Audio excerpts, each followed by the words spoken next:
श्री श्री गुणम परम पूज्यपाद श्री श्री बड़दा परम पूज्यपाद श्री श्री आचार्य देव सभी श्रीपाद पंकजरे मोर भूमिस्थ प्रणाम। बरण्य आज मध्याह्न सत्संगर उपस्थित सम्मानस्पद सप्रतिनिधित्वत प्राण समस्त गुरु भाई मान स्नेह भाई मातृमंडली बहिरागत साधु सजन मंडली गाँव समस्त माँ भाई समस्त मोर प्रीतिपूर्ण राज निवेदन करे। प्रिय परम परम दयाल श्री श्री ठाकुर पवित्र जन्ममासर आज द्वितीय दिवसर मध्याह्न दिव्य सत्संग आयोजन करा प्रदान कर आम मानकर परम श्रेष्ठ गुरु भारता गगन बिहारी भाई एवं उद्देश्य संपर्क में आपण जानिले प्रिय परम परम दयाल श्री श्री ठाकुर श्रीपाद पंकजरे परिवार पुअर एवं ए पड़ापड़ोशी प्रतिवेशी सर्वोपरि गाँव समस्त मंगल परम दयाल श्री श्री ठाकुर श्रीपाद पंकजरे प्रार्थना निवेदन कर सुंदर भाव में भजन कीर्तन ये सब समाप्त है। आमे माने श्री श्री ठाकुर दीक्षा नहीं आज श्री श्री ठाकुर कथा को समस्त पाखरे पहुँचेगा एक पूर्ण प्रयास आपण माने समस्ते जानती। विगत आचार्य देव जी थिले परम पूज्यपाद श्री श्री दादा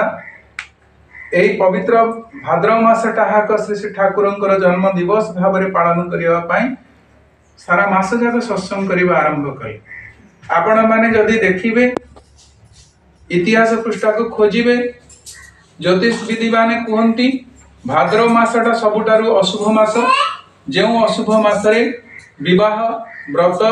सर्वोपरि उपनयन एवं गृह प्रतिष्ठा इत्यादि कौन जिनिस भाद्रव मास रखा जाए ना এটা गोटे मल मास बा गोटे भल मास नुहे बोली शास्त्रकार माने कहते। किंतु विगत आचार्य देव श्री श्री दादा कहले जे पृथ्वी रे भगवान जो मासरे जन्म होइछन्ति से जन्म मासटा किभଳି अमंगल मास सी तो मंगलर मृत प्रतीक जी मंगल करबा पई पृथ्वी के आसीछन्ति तांकर आगमन मासटा किभଳି भाव रे अमंगल मास हबो कारण ये पवित्र भाद्रव मास एते गुरुत्वपूर्ण जे आम जीवन रे आध्यात्मिक जीवन रे आमे ताहा बुझी ना एई भाद्रव मास रे नगद नगद जाईछि प्रभु श्री कृष्ण चंद्रकर जन्माष्टमी आगु को अछि गणेश पूजा आगु को अछि षष्ठी ओषा देव राधाष्टमी केते कथा देवा देवी एई पृथ्वी को एई भाद्रव मास रे आसीछन्ति। सर्वोपरि ए जुगर पुरुषोत्तम श्री श्री ठाकुर अनुकूल चंद्र एई मास रे आसीछन्ति। आपण माने जानती कहार जन्मदिन गोटे दिन पालन करा जाउछि मासुटा जगह कहार जन्मदिन पालन करबा केबे सुनि छन्ति ताले श्री श्री ठाकुर प्रतिष्ठा करबा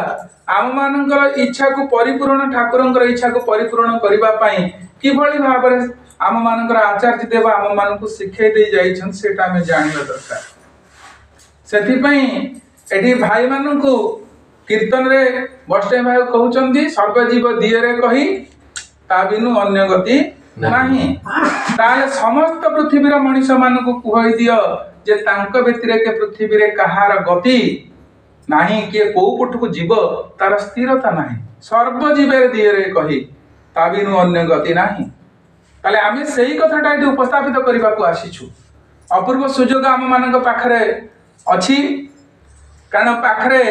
जे जने युव सांबादिक अछंती से जने युव कवि मध्य मनोज कुमार बारिक आमर गगन भाई मध्य पारिकुदु कवि प्रतिष्ठान जड़े सक्रिय सभ्य तेणु सर्वोपरि एठी मोर मने पड़े जे साहित्य सृष्टि करा जाए साहित्य रे जीवन केते अछि सेटा जानिबा दरकार। आमे खबर प्रचार करू से खबर प्रचार रे जीवन केते अछि सेटा जानिबा दरकार। जाहि ताई कविता लिखि देले हबो नाही जो कविता रे लिखि दबो प्रेमिका पाखकु गोटे कविता लिखि दबो तोर इतर तोर अतर भिजा रुमाल भिजा गोटे ईरानी अतर भितर देखुची तुमर फर फेरी कानीर चिन्ह को ये कवितार मूल्य कौन अच्छी एइथरे जीवन को से कविता स्पर्श करे ना। कविता ताहा साहित्य ताहा सृष्टि ताहा जहाँ स्रष्टांक सृष्टि को मनीष भितर मजबूत करे जीवन स्थिति को दोहलाई देवा भलिया जिनिस कविर भितर लेखनी भितर निश्चित हेबा उचित एवं सत्य कथा को उपस्थापित करने दरकार पड़ू थाए। तेणु